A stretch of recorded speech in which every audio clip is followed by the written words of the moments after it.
নমস্কার। আজকের এই বিশেষ আলোচনায় সবাইকে স্বাগত। আজ আমরা কথা বলবো এমন একটা খাবার নিয়ে যেটা সত্যি বলতে আমাদের প্রায় সবার পাতেই রোজ থাকে। তাহলে আর দেরি কেন, চলুন একদম মূল প্রশ্নে চলে যাই। প্রশ্নটা খুব সহজ, কিন্তু উত্তরটা কি ততটাই সহজ? প্রশ্নটা হলো, রোজ রোজ শাক খাওয়াটা কি আদৌ ভালো? আর এই যে এত বড় একটা আলোচনা, এর শুরুটা কিন্তু হয়েছে খুব সাধারণ একটা জায়গা থেকে। ঋত্বিক নামে এক ছাত্রের করা এই সহজ কিন্তু ভীষণ দরকারি একটা প্রশ্ন থেকেই আমাদের আজকের এই যাত্রা শুরু। আর উত্তরে শিক্ষিকা সুচিত্রা ম্যাডাম যা বললেন সেটাই কিন্তু পুরো আলোচনার সুরটা বেঁধে দিয়েছে।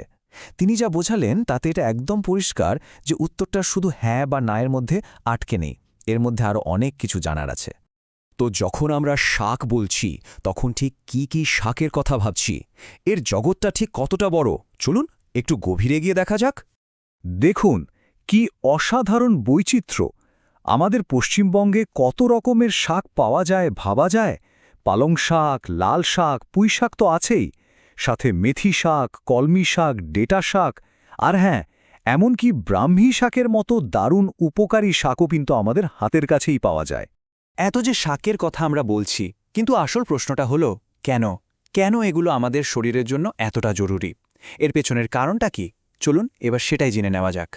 তো উপকারটা ঠিক কি, শাক খেলে আমাদের শরীরে ঠিক কি কি ভালো জিনিস ঘটে?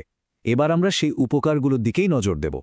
এই টেবিলটা দেখলেই বোঝা যায় যে এই সবুজ পাতাগুলো আসলে এক একটা পুষ্টির পাওয়ার হাউস।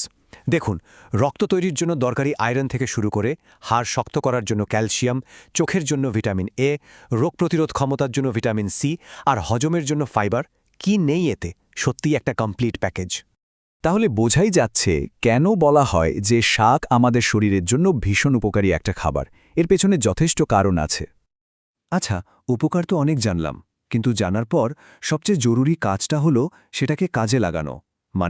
প্রতিদিনের জীবনে এই শাক খাওয়ার নিয়মটা ঠিক কী হওয়া উচিত? এই প্রশ্নটা মনে আসায় স্বাভাবিক যে শাক যখন এতই ভালো, তাহলে কি আমরা রোজই এটা খেতে পারি? কোনো সমস্যা নেই তো? উত্তরটা হলো হ্যাঁ, অবশ্যই পারেন। তবে কয়েকটা খুব জরুরি নিয়ম মাথায় রাখতে হবে। বলতে পারেন 4টে সোনার নিয়ম। প্রথমত, রোজ একই শাক কিন্তু খাবেন না, ঘুরিয়ে ফিরিয়ে খেতে হবে। দ্বিতীয়ত, রান্নার আগে খুব ভালো করে ধুয়ে নিতে হবে। তৃতীয়ত, পরিমাণের দিকেও নজর রাখতে হবে, অতিরিক্ত কোনো কিছুই ভালো নয়।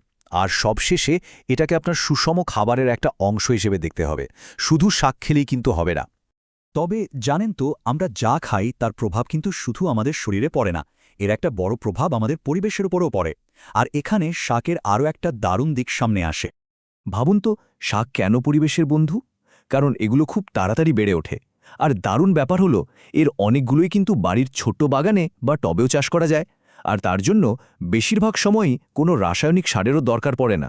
কি দারুণ ব্যাপার, তাই না? এই কারণেই বলা হয় যে এগুলো পরিবেশ বান্ধব খাবার, অর্থাৎ যা আমাদের শরীরের জন্য ভালো তা আমাদের এই পৃথিবীর জন্যও ভালো, দুটোই একসাথে। তাহলে এত কিছুর পর আমরা কোথায় এসে দাঁড়ালাম? চলুন পুরো আলোচনার সারমর্মটা একবার দেখে নিই। আমাদের থালার শক্তিটা ঠিক কোথায়? এই কথাটা কিন্তু খুব সহজে মনে রাখা যায়, তাই না? আমাদের খাবারের থালাটা যত রঙিন হবে, যত রকমভেরের খাবার থাকবে, আমাদের শরীরও ভেতর থেকে ততটাই সুস্থ থাকবে। এটা একটা দারুণ উপমা। তাহলে চলুন আজকের এই আলোচনা থেকে আমরা এইটুকুই শপথ নেই।